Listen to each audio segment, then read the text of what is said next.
નવરાત્રીને લઈને ગુજરાતભરમાં તડામાર તૈયારીઓ ચાલી રહી છે ત્યારે હવે આ નવરાત્રીને ગણતરીના દિવસો જ બાકી રહ્યા છે।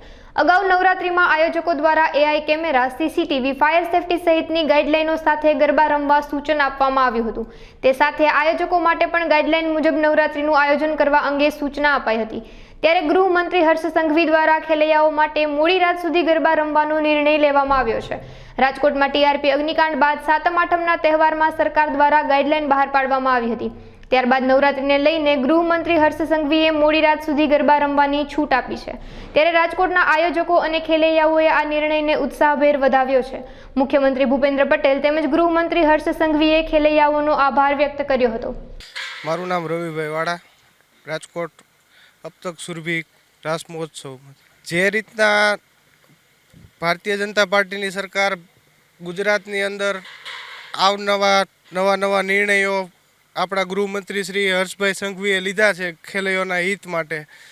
ઘણી બધા આપણે લોકો મહામારીમાંથી અથવા રાજકોટમાં જોઈ શકીએ તો આપણે કુદરતી આફતમાંથી ટીઆરપી ગેમ ઝોનનું એક દુઃખદ ઘટના હમણાં થોડાક સમય પહેલાં બની હતી અને પછી રાજકોટની અંદર કાંઈક નવું ફેસ્ટિવલ આની પહેલાં સાતમ આઠમ હતી તો મેઘરાજાના હિસાબે કોઈ સરખી રીતે સાતમ આઠમ પણ મનાવી શક્યું નહોતું। હવે એક નવરાત્રિનો પર્વ આપણે સૌ મળી અને સરખી રીતે ઉજવવાનો વારો આવ્યો છે। ત્યારે આપણા ગૃહમંત્રી શ્રીએ હર્ષભાઈ સંઘવીએ એક બહુ સારો નિર્ણય લઈ અને ખેલૈયાઓને ઉત્સાહ વધાર્યો છે અને એક પોઝિટિવ એનર્જી જે આ ગુજરાતની અંદર જે આપણા સૌરાષ્ટ્રની અંદર જે હમણાં ટીઆરપી ગેમ ઝોનનો બનાવવો હોય એ પહેલાં મોરબીનો બનાવવો હોય જે દુઃખદ બનાવવો હમણાં થોડાક સમયની અંદર જ બહુ ઝાઝા લોકોએ જોયા છે અને એ દુઃખદ હજી બનાવ આપણે ભૂલી નથી શક્યા। એ પછી આ નવરાત્રિનો એક બહુ સારો પર્વ આવ્યો છે તો એને ઉજવવા માટેનું એક બહુ સારામાં સારો નિર્ણય આપણા ગૃહમંત્રીએ લીધો છે અને અમે સૌ અને ખેલૈયાઓ એટલા બધા રાજી છીએ કે એક દુઃખદ ઘટના બાદ હવે એક સુખ નવરાત્રિ જાય અને બધા રાજી થાય।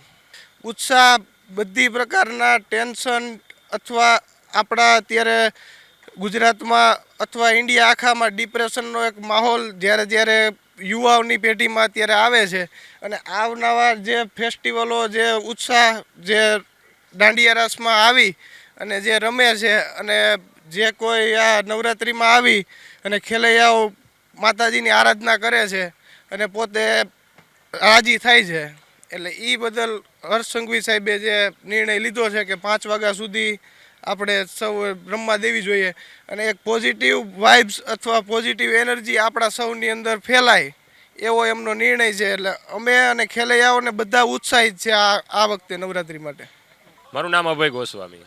ખરેખર જે સાતમ આઠમ વખતે જે કાયદા કડક હતા, જે ઘટના બની રાજકોટમાં એ પછી અને નવરાત્રિમાં જે સરકારે વિચાર કરી અને ખેલૈયાઓને જે જોશ આપ્યો છે મોડે સુધી ચાલુ રાખો, જે નાના ધંધાવાળાઓને છૂટ આપી છે કે તમે પણ કમાઈ શકો છો અને ગુજરાતની પબ્લિક માટે એક સારી એવી આનંદ માણવાની તક છે। નવરાત્રિ 9 દિવસ આનંદથી માતાજીની ભક્તિ કરી શકે એ માટે જે મોડે સુધી ગરબા ચાલુ રાખવાની છૂટ આપી છે એ બાબતે અમે લોકો સરકારનો ખૂબ ખૂબ આભાર માનીએ છીએ। ખેલૈયાઓમાં ખૂબ જ વધારે ઉત્સાહ છે કેમ કે 12 વાગ્યા સુધીમાં તો ખેલૈયાઓ થોડું ઘણું રમે, હજી અંદરથી રમવાની ઈચ્છા હોય કારણ કે આખું વર્ષ પ્રેક્ટિસ કરતા હોય 9 દિવસ રમવા માટે અને એ જ 9 દિવસમાં વહેલું બંધ થઈ જાય તો બધાને દુઃખ થતું હોય પણ આ વખતે છૂટ આપી છે તો ખેલૈયાઓ ખૂબ જ ખુશ છે, ખૂબ જ મજા આવશે। જો વરસાદ નહીં આવે, આગાહી છે અને એક દિવસ પણ વરસાદ બંધ રહેશે તો અમારા ગ્રુપ સર્કલમાં આયોજકોની એક દિવસ વરસાદ બંધ રહે તો પણ બીજા દિવસે ચાલુ કરવાની તૈયારી છે પણ અત્યારે તો ખૂબ જ ખુશીનો માહોલ છે। અત્યારે તો છૂટ આવી છે એ જ બહુ મોટી વાત છે। ખેલૈયાઓ માટે બહુ સારા સમાચાર કહેવાયા કે અમારે તો દર વર્ષની જેમ 11 વાગ્યા સુધીની સરકાર પરમિશન આપતી હતી પણ હર્ષ સંઘવી સાહેબે આ વર્ષે ટૂંકમાં એવી જાહેરાત કરી છે કે તમે રાત્રે મોડી સુધી ગરબા રમી શકશો બધા ખેલૈયાઓને તો અમારા માટે બહુ ખુશીની વાત છે। ખેલૈયાઓમાં અંદર અત્યારે આનંદ બહુ ભરપૂર છે પણ જો જે વરસાદ ના આવે તો ટૂંકમાં અમે નવરાત્રિની 9 દિવસ માટે મજા માણશું। હા, આજ ખેલે તો પૂરેપૂરી અમે મોજ લેશું જ। સવાર સુધી એવું હશે તો અમે ગરબા રમશું કારણ કે રાજકોટના ખેલૈયા એવા છે કે એ થાકતા તો કોઈ દિવસ છે જ નહીં।